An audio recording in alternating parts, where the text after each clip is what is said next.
Okay, so what are some of the essential skills then of songwriting? In other words, what does it take to write music? And we started off a little bit earlier saying, well, part of it is just being inventive, inventing melodies. But what else? What are some of the other things? They can even be things we've already talked about. Yes? Being able to combine interesting harmonies with your melody. Okay. Okay. That's a certain kind of musical texture that you're talking about, right? What musical texture is that you mentioned? I'm not sure I understand. You, What's going to accompany the lyrics? yeah, you mentioned harmony and melody, which really predominates in what we would think is a song, right? Doesn't have to, but it's kind of your prototype for a song. And of the musical textures, which one is that? And by musical texture, I mean describing the different voices that are happening in music at any given time. For instance, monophony or polyphony. What kind of texture is melody and accompaniment, melody and harmony? Look, I'm pulling it out of you. Huh? Polyphony, multiple voices? Okay, multiple voices, but usually polyphony indicates an independence of those lines, right? Like counterpoint. I think you might have said it while I was talking over you. Homophonic music, does that sound reasonable? Okay, yes? It depends on if the accompaniment is going with the melody or not. Oh, okay. So it could be homophonic or it could be polyphonic. Okay, very good. And what about, what other musical textures can we think about? The only reason I'm mentioning this is because you might want to do songwriting where you have students explore different textures. Can anyone think of any other textures? Heterophony, and what is that? I'm not exactly sure. If I sang Happy Birthday, that would be what kind of texture? Monophonic, single sound. Now, oftentimes we have talked about a group of people singing Happy Birthday, like all of you singing it, right? Would that also be monophony? Well, it's a single line of music, but why is it different? Different octaves, people are breathing in different places.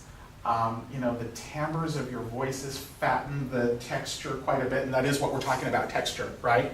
So heterophony is really multiple people or instruments playing the same pitches, okay? Can you think of any music that is inherently heterophonic? Chant. Very good.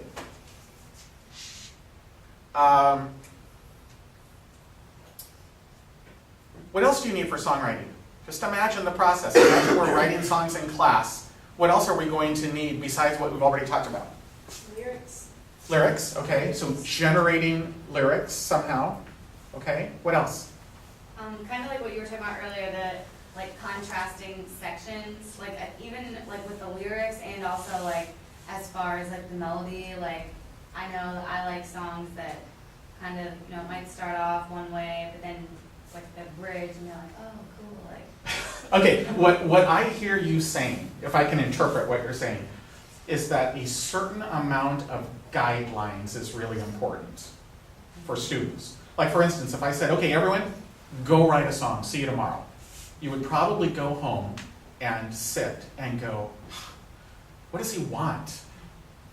But if I said, please, let's keep it to 24 bars. Or if I said, let's explore A major, or 3/4 time, or ABA form. That would be much easier for you to do. Oh, and by the way, go to the web and find a poem of Emily Dickinson and set that to something in A major. Notice that the more that I add, the more you go, okay, that I can do, okay? So you have to find a balance between following directions, but also having that creative freedom that we're talking about. It's not impossible, and you need to work at it, and it comes little by little.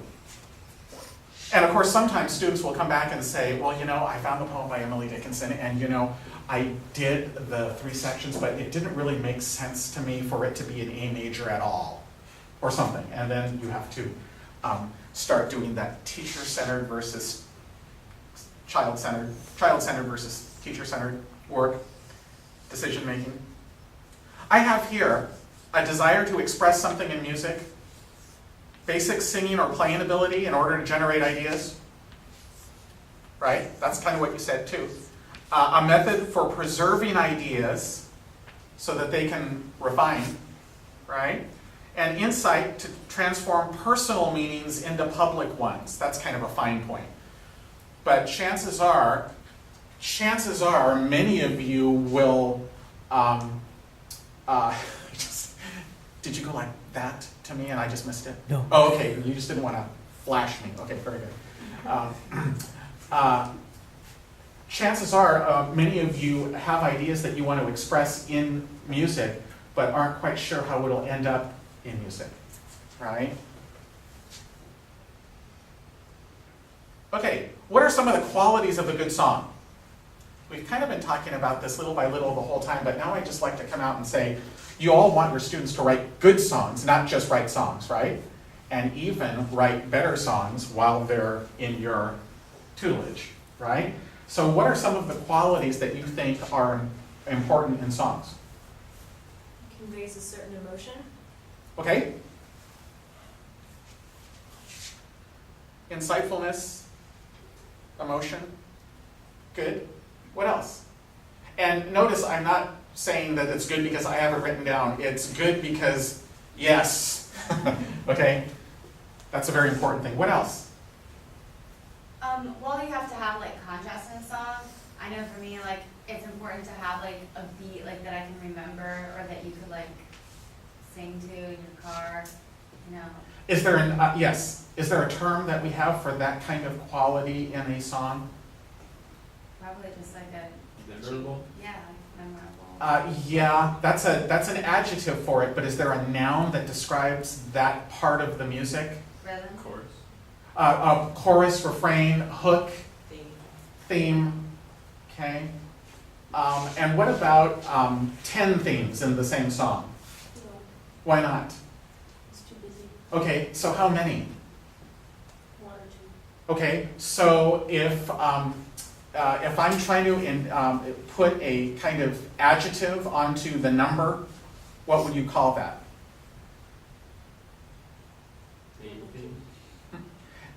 Kind of straightforward or simple? Save your other ideas for other songs?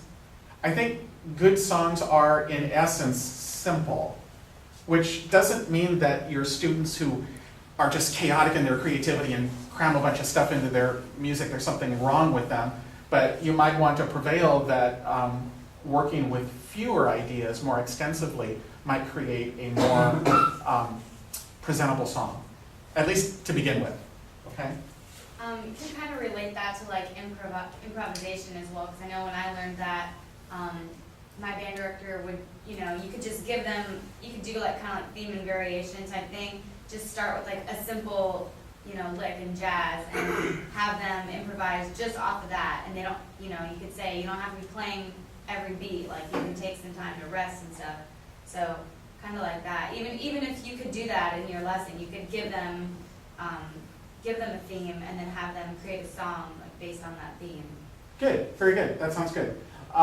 Yeah, I think that the idea of being concrete and being simple at first helps people gain tools in doing other kinds of things. There are some performers who kind of champion the idea of, you know, I'm just going to be as crazy as I can, and you get this wild outpouring of creativity in every song. Can anyone think of a person like that, a performer like that?